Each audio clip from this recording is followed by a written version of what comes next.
It is a huge honor to be here because, as Tom said, I was basically you guys. I was a student 20. I was saying 20, but I guess it is 21 years ago. It was a lot different facilities, but it's really weird to kind of come full circle and actually present back to you. So I'm super thrilled about it. I'm going to talk about a topic that's near and dear to my heart and my partners at True Ventures hearts, actually. About designing an EQ or emotionally intelligent driven venture capital firm. And I'll talk a lot about what that means. But first, I just wanted to set a little context. Tom did that. Oops. Tom did that earlier. But this was, I don't know if Tom, if you recognize this, this was the Fortune magazine cover where the Mayfield, so I was a Mayfield fellow back in 1997. Back then it was actually called TVC, and then it became Mayfield Fellows. And that summer, July, I think, of 97, and we couldn't find the magazine. We were looking all over for it, so we couldn't find the picture inside. But there was a picture of us in this Fortune magazine, the actual Mayfield Fellows class, and it was like this really huge deal. It was kind of a big launching point for us. It's really a prelude of so many amazing things that have happened with Mayfield Fellows, the program with STVP.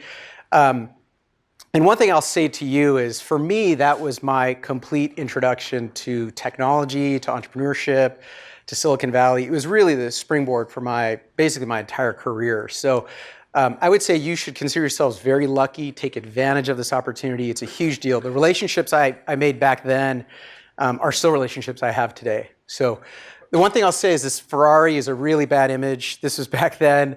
They're trying to showcase how cool Silicon Valley was. It's really antithetical to everything I'm going to talk about, but that was the cover back then. Just a little bit on True Ventures, and I'll get into this topic. I didn't want to do a big commercial on us, but I've been there 10 years. The firm started 13 years ago. We raised our first fund 12 years ago. There's about 20 of us. Among our sort of partner team, we founded close to 20 companies ourselves. 3 of our partners are actually entrepreneurs at the same time, so it's kind of a very different kind of mix of people. We have about 9 funds under management now, over $2 billion managed. There's about 140 companies that are active across all the funds, and about 260 founders, CEOs that are active today. More importantly, close to 10,000 employees across all the portfolios, something we're really proud of.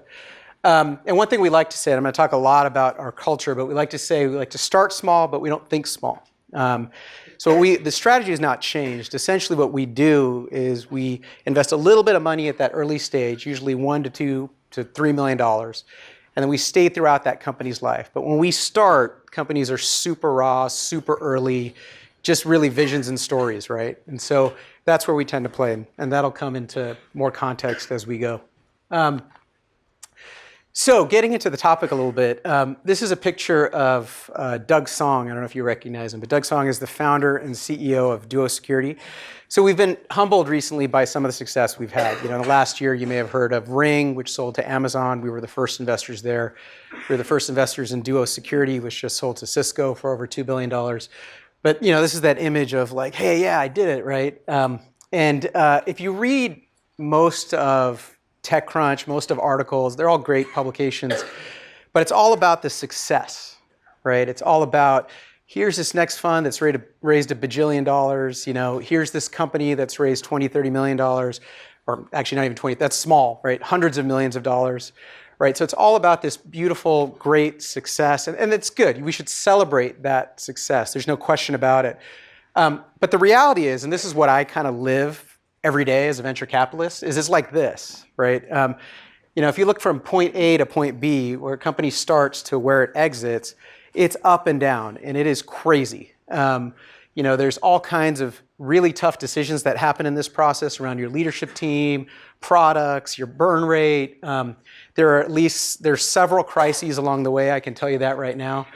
And so it's not that sort of simple journey, and that's what I kind of want to talk to you more about today. And I actually took some time to think through some of the questions that actually founders have asked me and talked to me about through the years. Actually, all of our partners. Some of these actually happened today. No joke, and even in the last week, right? So stuff like, I want to sell my company. I have an illness. I made a big personal mistake. I can't afford to support my family. I can't stand XYZ board member. Our CEO wants to leave. We missed the quarter by a mile, right? My so-and-so executive won't scale. I'm not having fun anymore. These are like real conversations that happen literally all the time. And so part of this job, I mean, it's like psychology, it's therapy, right? And so you can look at this and say, hey, these are a bunch of business issues, right? Partly a lot of business issues. These are things that you have to deal with as you scale a company. But the reality is they're really human issues, right? Like they affect the whole person, and they affect their families and the families of all the people that are around them and their individual lives. So it's a very human issue. And that's where I get to a little bit around what EQ really is, right? Or emotional intelligence, right? So if you think about it from a venture capital perspective, venture capital is fundamentally a human business, right? All these companies, there's people behind them. There are people who build these products. There's people who ship stuff. There's people who start them, right? And all the decisions that are made inside of these companies have real emotional drivers that not only affect them, but affect their families and all others around them, as I was just mentioning. So you have to think about the whole person, right? And so if you can get, as a venture capitalist, if you can actually get in touch with someone's emotional drivers, what's actually driving them emotionally, and you can understand what they're going through, you and them will win at the end of the day. And that doesn't always necessarily mean monetary success, but you will win because you will understand each other in a better way. And I'll talk through that. One thing I do want to say is it's not just about being a cheerleader and saying, hey, I'm just here to do whatever you say. I'm going to support founder. Whatever you say, I'm going to do. It's actually the opposite of that. It's really having honest, truthful conversations, right? And so I'll get into a lot of what that is. So that's kind of a backdrop of what I mean a little bit by emotional intelligence. But I want to unpack it a little further, specifically around what it means for venture capital. So I would say there are two emotions, basically, a venture capitalist can drive in an entrepreneur or project onto an entrepreneur, or even elicit from an entrepreneur. And I think those two things are either fear or safety at a high level.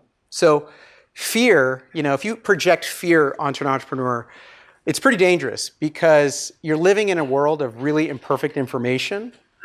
And so if they're always looking over their shoulder, afraid or paralyzed, right, to make a move, to take a step forward, to take a chance, right, it can be really, really debilitating. Think of any time you have been afraid in your life or had fear, right? It's super paralyzing. Can't really do anything. If you think about it, and we really believe this, fear kills creativity, it kills risk-taking, it kills all your personal growth, right? It's a huge, huge issue, right? If you think about safety, which is really having the space to be yourself, is what I really mean by safety. It's the exact opposite, right? You become more creative. You actually take risks. You grow, right? Think of this school. It's safe. It's a great place to learn, right? This is what this school is all about. But fear is a big issue, right? So let's even unpack that further, right? So why does a venture capitalist have fear, right? Does anybody know what loss aversion is? Raise your hand if you know what loss aversion is, if you've heard of it. It's just a few of you. It's kind of like what it sounds, right? It's the fear of losing. It's thinking negatively always about loss instead of actually thinking about what is capable, what actually can happen. So to break it down to what a venture capitalist thinks, it's actually the fear of losing money, right? And it can happen in a couple ways, right? So it can happen right at the beginning of an investment. So you're making a new investment and you're kind of like, wow, this can go wrong, that can go wrong. By the way, you can talk yourself out of every single investment possible as a venture capitalist because there's always 100 things wrong at a really, really, really early stage, right? So it's that fear. It's also the fear of when you've already made an investment. So things aren't going so well. Say you've put $2 million in a company and the company starts doing pretty well and now you have to put another $5 million in the company. Does your mind go all the way back to the 2 million that happened before and you say, well, I think I'm going to lose that 2 million. I'm going to lose this 5. It's going to be 7 million. Or are you thinking, well, you know what? We're going to put this money in. We're going to go win, right? So it's a real big fear of losing. Everybody has it. So it's not like, nobody's holier than thou, right? But everybody has this fear, right? And it's not just venture capitalists, but it's in life, right? So what we tried to do at True, and this is where I get to how we designed the firm. We wanted to put EQ at the root of what we were doing. So what we would try to do is design a way to actually lessen loss aversion, right? So we could actually bring safety into the boardroom so that the entrepreneur could be their best self, right? So one of our core tenets at True and one of our core philosophies is that we want to maximize risk. We want to maximize risk on product. We want to maximize risk on timing, on market. We want to get in early and basically swing for the fences. And by the way, the idea of maximizing risk, a lot of venture capitalists won't say it, but this is like the third bullet point that's been on our slide deck when we go raise money for 13 years. It hasn't changed. We always say we want to maximize risk. But here's the thing, we want to minimize risk on the dollars we put in and on the people we invest in. So we want to really know these individuals extremely well. And what I mean by dollars is that our first investment is typically, $2.5 million, right? That's less than 0.5% of our whole fund. So this is going to sound totally blasphemous, but basically it's okay to lose it, right? We don't want to lose it, but it's actually okay to lose it. So when we walk into a boardroom now, we're not bringing our fear of losing money because we're not investing a ton of money to start. Right? We're actually saying, be your creative self, pivot, do this, do whatever it takes to build this company, right? So that's a big part of our thinking. The other aspect I would say that we've designed the firm around is we do not believe in consensus decision making. So we don't all have to agree to make an investment. There's no point system that says, okay, if, we get above 35 points and we're going to make this investment, right? We actually encourage dissension. We want to disagree, right? So every deal we do, there's a couple people that are saying, hey, this is really cool. And there's a couple people going like, oh my God, have you thought about this, and this? That's great, right? We want that because if we're all agreeing on everything, we're playing at the lowest common denominator and not actually out there maximizing risk. But more importantly, when I walk into a boardroom and I'm actually talking to an entrepreneur, I'm not worried that, hey, my other partner over there didn't think this deal was so good because, frankly, we disagree almost on every deal. So it's normal for us, right? So you don't have to be right when you make that first check. It's super important. You don't have to be right. What we're trying to do is simply create a process for maximizing risk. If we follow that process, we know six funds in that some stuff is going to work, right? So this is, again, how we design this, right? The second thing, and this is the corollary to all of this, is that we really try to have a culture of no attribution. So this is the True team. Super proud of our team. This is at least the investment side of the team. Nice picture. So venture capital is kind of a star business, right? You see the Midas list and you see everybody talking about their wins, et cetera. It's a little bit of a star culture. And that's okay. Some people really like that. But if you try to create a culture of no attribution, first of all, you can help companies a ton. So what that means is we work as a team. We try not to take credit and say, this is your deal or this is my deal. So on terms of helping companies, when we make an investment, yeah, there might be a point person. But the reality is you get the whole team, right? Because there's so many moments where people can help, right? Like Om Malik over there, I don't know if you know Om. He created Giga Om a long time ago. Om is one of the best storytellers in the world, right? He should help you market yourself, right? Our CFO, Jim Stewart, who's sitting over there in the middle, he's taken 5 companies public. He should tell you how to hire a CFO, right? Jeff Veen, who's sitting here, he's one of the top probably 3 designers in the world, web designers in the world. He should be telling you how to design stuff. So if I'm not feeling good about incorporating the entire team into whatever investment I'm making and just living in a silo, that's not good for the entrepreneur. The other thing is on the failure side, if you think about it. So if you have this culture of your deal versus my deal, and this is where, again, you can avoid loss aversion, right? If a deal's going bad, this is what typically happens, right? An investment's not going well, and someone says, hey, you, partner, this investment's not going well. You better fix it, right? That person starts getting nervous, right? They are unsure about even making new investments. Then they go into the boardroom and start talking to the entrepreneur, and they start getting nervous. And then bring on that same fear and panic, right? So if we can create, and this is super hard to do, we try to create this culture of no attribution, meaning we don't try to assign deals to people so that we can actually, again, bring safety to the boardroom. And one subtle thing, I mean, this is very intentional. If you go to our website, for example, because a lot of it is you have to live these actions, right? If you go to our website, you won't see what companies each of us are on the board of or what we invest in. You'll see, in general, what True is invested in, but not by partner. We may be the only venture firm that's ever done that. Maybe there's a couple, right? But these are subtle things, right? But that's how we propagate our culture internally to again, bring safety in the boardroom. The third thing, I've been talking about safety a bunch, but this is very intentional part of it, right? And you guys have some of this too, for sure. But we have invested a ton of our resources in building community. And you can actually tell what people care about, oftentimes by where they're actually investing money. And we invest a lot in this. Right, so this is all our founders and CEOs at our what we call our last founder camp. This was back out in Carmel when we bring all these guys together. So it's a great picture of them. But we have, as I said, 140 active companies, 260 plus founder CEOs in the community. And I like to call it a hyper-connected community that's basically a non-judgmental zone, right? So whatever question you have, you can ask, you will get an answer, probably within 5 minutes, and you will not be judged. So you can absolutely be vulnerable, right? And talk about your issues. So like, for example, at this founder camp, which we're gonna hold in another week or so, we bring all these folks together, and we don't have outside speakers. We don't call it like a CEO summit, which are great too. You bring this great, Bill Gates or whoever in, and he talks about his life and what he's done. It's amazing. We just have our founders, and they just talk about their problems off the record, right? It's not a big ring the bell, rah-rah fest, some of that, but for the most part, it's actually talking seriously about what they're going through, right? Similarly, we've invested really heavily in something called True Forums, which is kind of modeled after YPO. Founders get together every month, 10 of them or so. They have a moderator off the record, and they talk about issues that are affecting them. We're investing in mental health, right? We put a lot of our dollars into this because, again, it brings huge safety, and it allows them to be their best self, which is a really, really big deal in our book, right?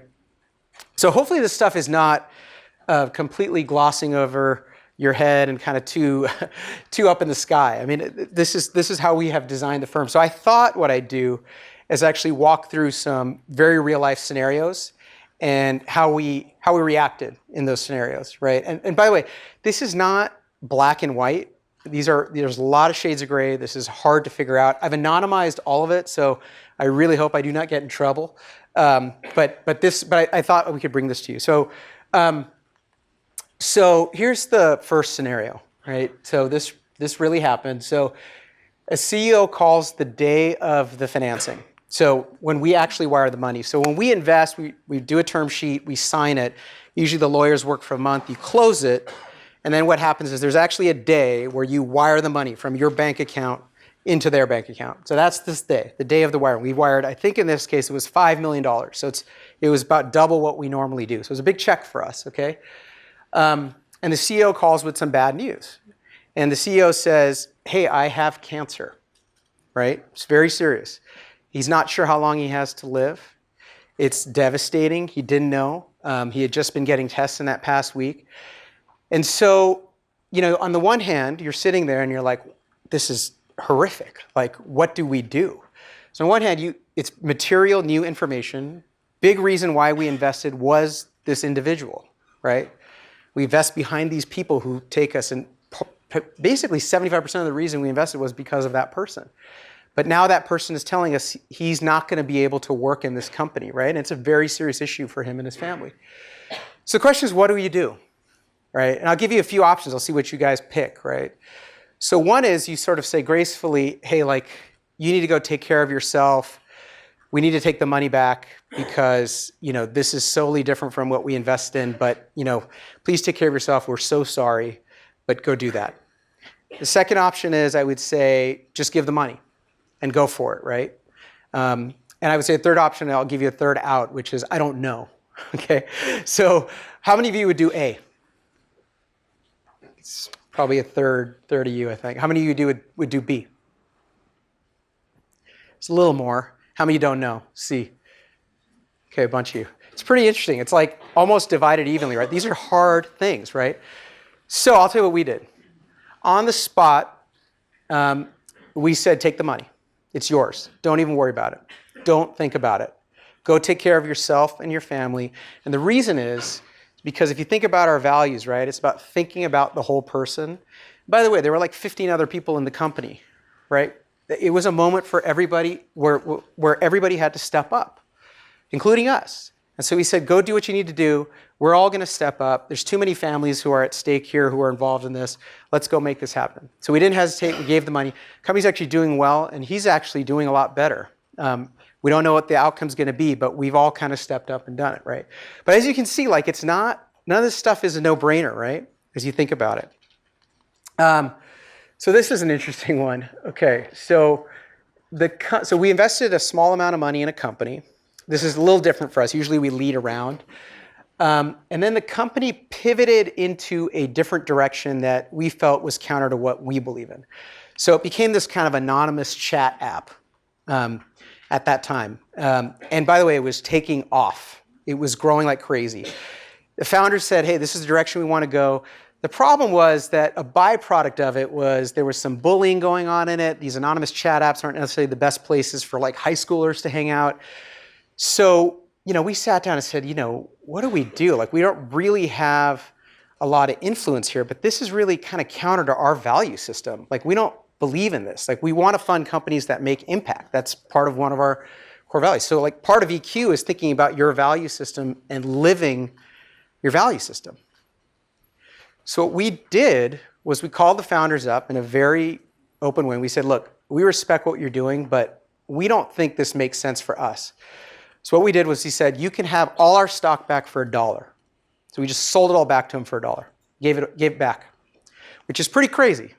This stuff could have been worth millions and millions of dollars. I actually don't even know what happened. But we just said, for our sake, for our long-term sake, we have to live by our values, right? So another interesting scenario. So I have a few more of these. And by the way, I have 100 if you ever want to sit down. But this one is board member at odds with the founder and wants their money back. Okay. So counterparty risk is a big thing. So counterparty risk means, you're in a boardroom, there's another person in the boardroom has other interests, and that's causing friction in terms of what's going on, right? So in this case, this was a startup we invested in. A new investor came in, didn't like the direction. The company was kind of going up and down, put a lot of money in, this new board member, and was sort of pounding the table and saying, I need my money back. I don't even want to have anything to do with this, right? So that's a tough situation, right? This is an example of loss aversion, like direct. The person put a big check in, right? Was bringing fear into the boardroom, right? He was nervous about his investment. He was starting to get panicky, right? And that was then like being reflected onto the founder, who was basically just nervous at all times, right? It's a really real issue. We, on the other hand, thought the founder had been making some missteps, but was growing, was getting better, good product. We wanted to see it through. So what do, right? So we tried to talk it through. That did not work. This person was pretty adamant about it. So at that point, we said, well, what can we do to help this person go forward? And so what we said was, hey, you, Mr. Board Member, this is going to be difficult, but why don't you just take your money back? Just take it. We'll keep our money in. You take yours back. We'll figure out how to go raise some more money, which was going to be difficult having to do that. But we're like, let's do it. And let's give this entrepreneur a chance. So we had that conversation. And that's kind of what happened. Ultimately, it was sort of a wake-up call, and the person got off the board. But interestingly, as soon as this person got off the board, you could tell the founders there was like a release valve, right? They started just feeling like they could perform better. They could take chances, safety, right? The company started doing better and actually ended up with a good outcome, right? So you can see it, like it can paralyze you. And in this case, we sort of unlocked that. Sometimes it doesn't work, oftentimes. But this is a really cool one. It's one of my favorite ones, which is a founder admits that the idea is not working after spending most of your money, but has a new idea and wants money. That needs money, doesn't necessarily want money. So luckily it was a smaller check. It was a seed check. So like I said before, like it's okay. We can lose money in some of these situations. But in this case, the founder had gone through it. What I liked about it was that because we had a trusting relationship, which I talked about earlier, that trust piece is part of EQ, he told us, like, I don't think this is going to work, right? He didn't try to hide the ball. He wasn't afraid. He just said, I don't think it's going to work, but I have this other idea. And, it was interesting because when we met him, we're like, that other idea is actually really good. It actually fits your background extremely well. It's kind of what we wished you did all along. So what we did was, we said, fine. We lost that money there, and we actually invested in a new company of his. So we put more money into his new company, and that company is actually thriving today.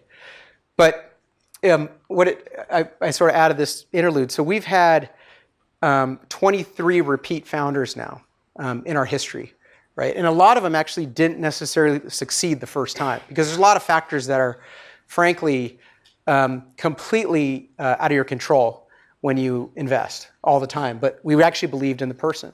So, sometimes you can't just form a judgment early on. You have to have that trust so you can actually talk to each other openly about it. And if you have that, sometimes you can make magic, right? Which is what happened in this company's sake. If we didn't have that kind of relationship, right, we wouldn't be able to do what we wanted to do. All right, so make sense? All right, the last one's a tough one, but the founder and CEO is not performing as the company is scaling. Okay, so this is the person you invested in. This is the person you believe in. This is the person you stand behind.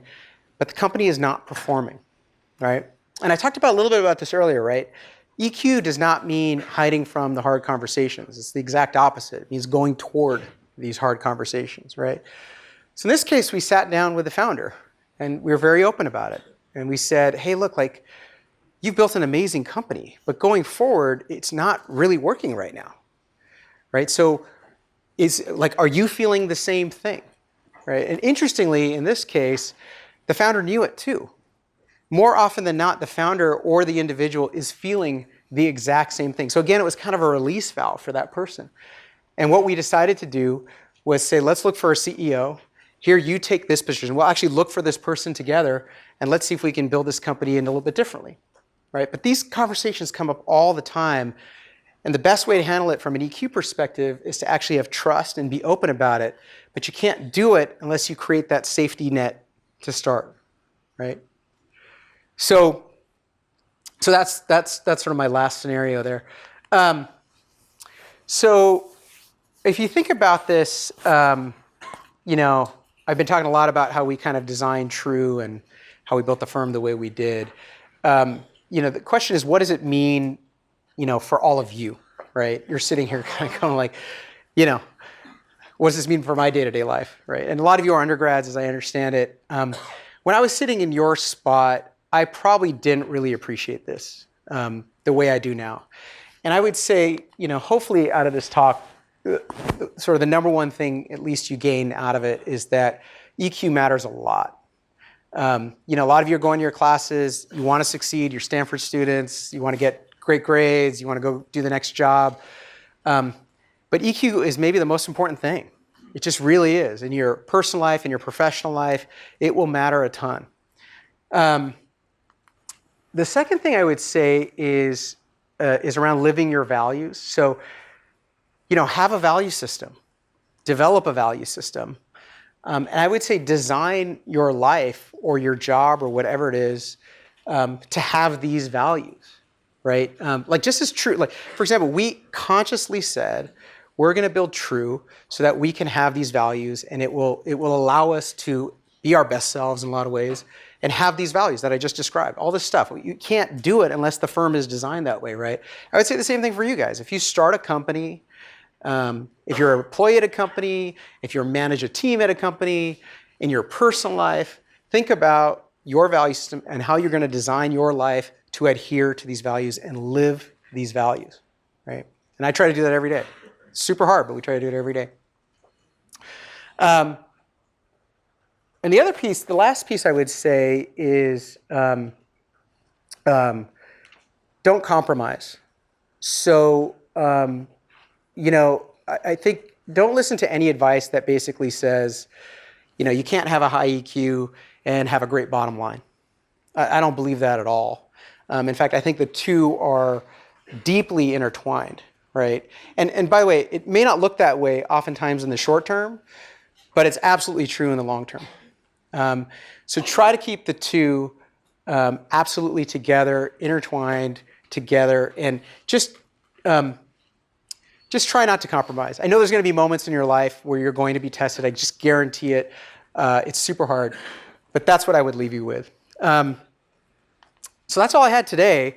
Hopefully this gave you a sense of how we work, but hopefully gave you some idea of sort of how to live your own life.